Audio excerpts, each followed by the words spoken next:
Hey y'all, I'm Stay Hall. And I'm Wallace Hall. And together we are the Halls. And this is the Hallway.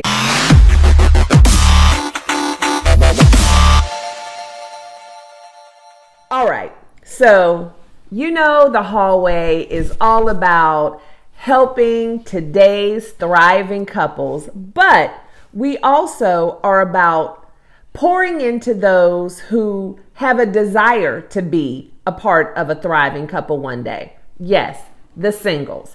And so today we are going to dedicate the content in this video to our singles. Now, for those of you who are already in a committed relationship or married, this information may be helpful, but we're going to talk about how do you know that you're with the right person. So if you're already with them and you're happy, maybe you don't need to listen to this. But if you're single, dating, still in the hunt, hopefully we'll be able to help you with a little bit of advice to let you know when you have found the right person.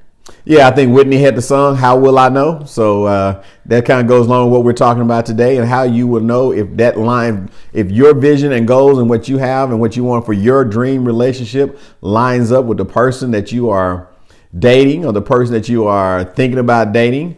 That's kind of what this is about, to kind of point out a couple of things that you can say, hey, that's who I want to be with. That's who I think I can live the rest of my life, my happily ever after. Let's put it that way.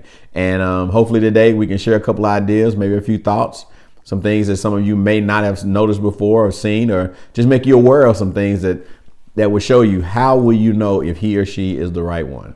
Yeah. And so I think the first thing is sometimes we spend either too much or too little time thinking about it. And I know that sounds kind of like, okay, well, you're saying two completely different things. But I do think that there is such a thing as overthinking, overanalyzing, taking too long to make the decision, because as everyone knows, when you're looking for something, you're going to find something. So if you're dating someone with the full intention of trying to figure out why they're the wrong person, nitpicking every little thing about them, making it take so long for you to make a commitment because you're just not sure, you could be sabotaging your own happiness. And on the flip side of that coin, if you're that person who kind of falls in love with everyone you date and you feel like every single he or she is the one, and you end up getting your heart broken time after time, then maybe you need to take a little bit more time. And so the key, I would say, which is always so difficult in a lot of things in life, is just finding that happy medium, finding that balance, taking enough time, getting to know someone, but not over analyzing it, but at the same time, not just jumping in with both feet on the first date. Yeah, I think Steve Harvey may have said it best a while back. He said you have to find, everybody's crazy. You just got to find someone that can deal with your crazy. Right. And then you end up being two crazy people together, but at least you're two crazy people together. And that's what you got to be able to find. And, for as people overanalyzing and things like that, most of the time, if you look at your list, a lot of time that you've made out, you can't even live up to the list of the things that you're wanting on there. So you're putting too much on that. And really, dating should be fun. It should be, when you're looking for someone, it should be a fun process of you getting to know someone. It shouldn't be let me check this off. Let me check this off. We're not in school. It's not a test, not a pop quiz or anything like that. It should be just a fun thing of getting to know someone and trying to build a relationship to see, hey, is this who I want to be with or who I can spend the rest of my life with? So the way to live. Well, now remember, I'm not saying settle. You don't have to settle. I just ask that you just be cautious in what you're doing and not just jump into something over your head. But don't be so strict on the list, because lists will get you into trouble. Exactly. And we actually have a whole chapter in the book titled Nix the List. And so if you want to know more details about nixing the list, then this would be a perfect time for us to let you know that you could get a copy of The Hallway, a weekly devotional for today's thriving couples, at www.stayhall.com. And you can read that entire chapter on Nix the List.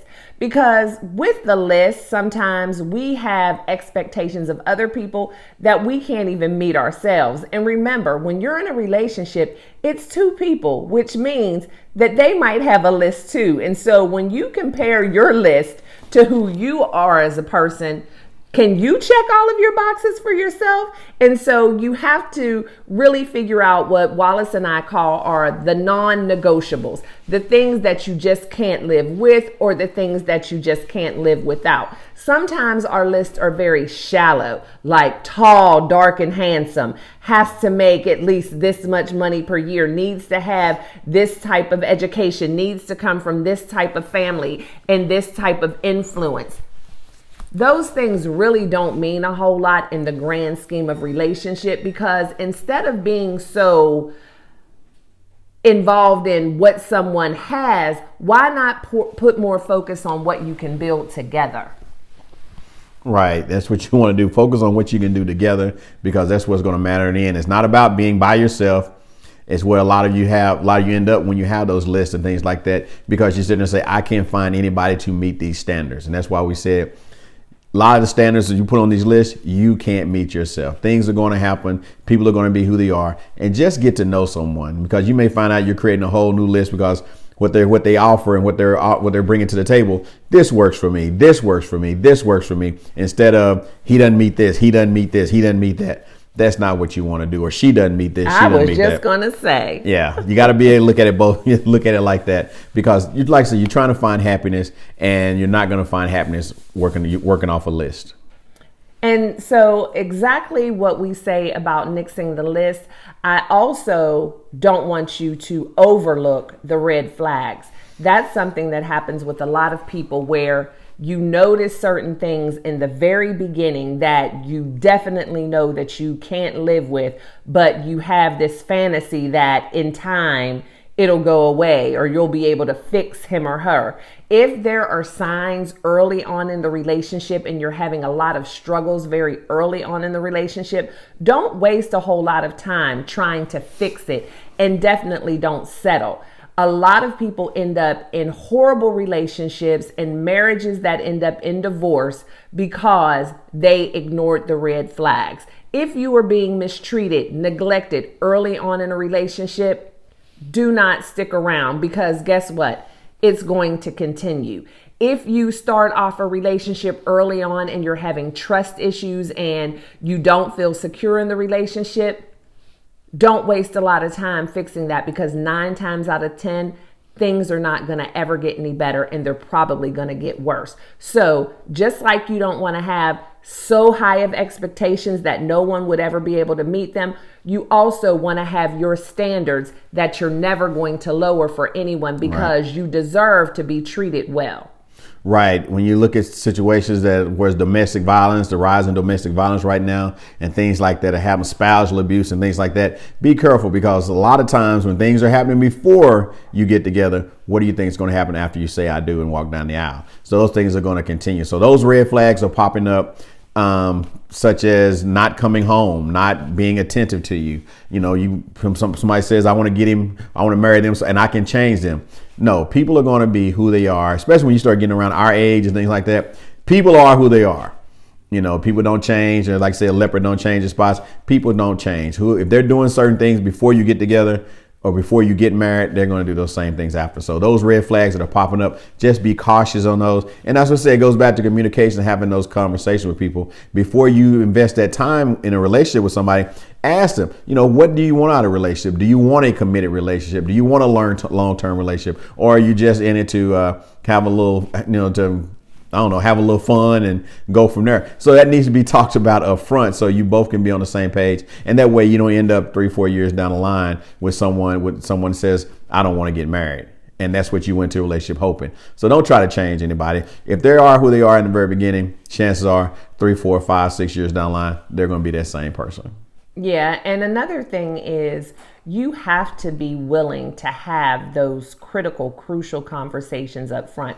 A lot of times when dating, especially with women, we don't want to make it known that we're wanting to get married and we want a committed relationship because we are afraid that it might scare the guy off. And I'm not saying that on the first date you should say, hey, don't do that. I want to get married. Are you looking for a wife? I want to have 3.2 children and a white picket fence. But what I'm saying is, don't wait too long to have those types of conversations. Don't let yourself get too involved in the relationship and you've never discussed those types of things. And again, especially as you get older, you want to make sure that you're on the same page when it comes to just those general things of getting married, having a children, just to find out that, you know, you're both having the right or the same goals in mind. And maybe it's not with each other. You might not know that right then, but at least to know that you both are looking for the same thing out of life. Because again, you don't want to waste months and possibly years and then end up breaking up because just those basic things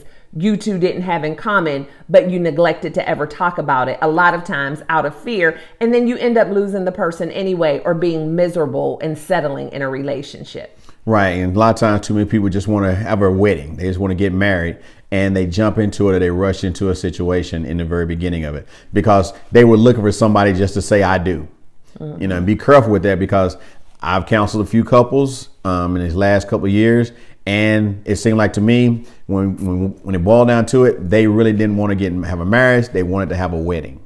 Yeah, absolutely. And that's what you have to avoid walking to just to have a wedding. And because I always encourage people, the wedding is what it is. I encourage you go somewhere just as a piece or have a few family and friends over and say, I do, your I do's, and then just throw yourself a big party because that way you're not having spent all that money out on a wedding, especially when it's those situations where you don't know if that's really what you want. But a lot of people get so blinded by it. I want a wedding because I want to be able to walk down the aisle. I want to be in my gown. I want everybody to just worship me and say how beautiful I am.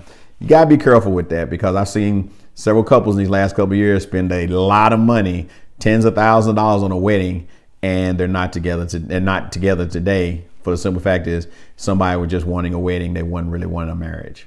Yeah, and another thing with that is you also don't want to jump into getting married just because you're lonely.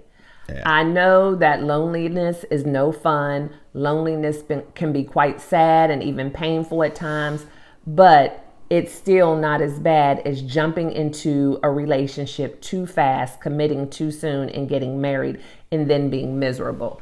Do not let loneliness cause you to do something that could be detrimental to your future. There's good days and there's bad days, but when you are by yourself, that is the perfect time to do the work to find out who you really are and just kind of enjoy the season that you're in. We waste so much precious time in our lives looking for what's next, trying to do the next thing, wanting to move to the next level in life and not being satisfied and enjoying the season that we're in. And there is joy and happiness in your singleness if you look for it, if you take the time to embrace it. Once you get married, you're living a whole different life. You no longer can just do what you want to do. You have to consider a whole other human being. And so while you're single, do the things that you can do without worrying about what anybody else thinks about it, what anybody else's schedule is. Just do you, boo. Be single and be happy and just know your time is coming. And if you're patient and wait for the person who is truly for you and not just jump into something because you don't want to be by yourself, you are going to have a marriage that stands the test of time.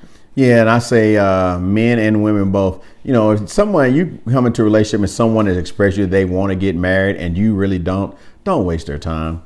Be open and honest with them. Say, that's not what I'm looking for. That's not what I want to do. And don't waste their time because I've seen too many people get hurt behind that. So please don't waste their time. Yeah, the key in all of this, the bottom line is to be smart, be patient, and be honest. Enjoy the season that you're in and just know that when it's your time, you're going to know it's right. One thing I tell everyone is you have to remember that God is not the author of confusion. So if you are truly waiting and believing that God is going to send you the perfect person for you, then if there are any red flags, if there's any confusion, if you have a bunch of doubts, if you're just not sure, then that probably isn't the right person for you. Now, I'm not saying once that right person comes along, everything is going to be great every single day. But for those of you who have been dating for a while, you know what I mean by confusion. You shouldn't have to force it. Things should come natural and you two should be on the same page. So hopefully today in this video, we've been able to share with you just some tips and things to think about while you are in this season of singleness, and also just some encouragement to let you know that your time is definitely coming and you don't have to rush it. But at the same time, you don't have to wait forever. When it's right, it's right. So if you've stuck around this long, it must mean that you're enjoying what you're seeing and you're hearing. So you might as well go ahead and hit that subscribe button right now. Like the video if you liked it, and then also hit that notification bell so that you never miss any new content. We appreciate you guys so much for tuning in. And until next time, I'm Stay Hall. And I'm Wallace Hall. And we'll see you in the hallway.